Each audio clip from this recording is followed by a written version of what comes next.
मंडळी, आपल्या खजूर बागेमध्ये आज आपण बुरशीनाशक फवारणीसाठी सुरुवात केलेली आहे।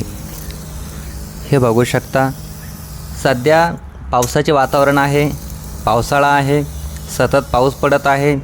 त्यामुळे बुरशीनाशकाचा छिडकाव करणे, फवारणी घेणे आवश्यक असते।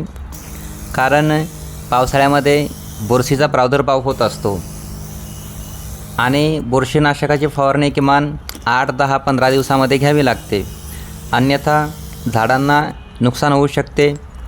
त्यामुळे हे आवश्यक आहे। आपल्या झाडांची क्वालिटी, झाडांची ग्रोथ खूप छान आहे। बघू शकता, झाडाचा कलर वगैरे बघू शकता किती छान आहे।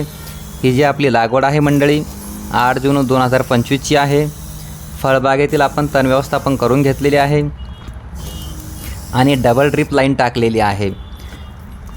फळबागेमध्ये तण व्यवस्थापन करणे, त्यानंतर बुरशीनाशकाची फवारणी करणे आणि पाणी व्यवस्थापन करणे, या गोष्टी महत्त्वाच्या आहेत।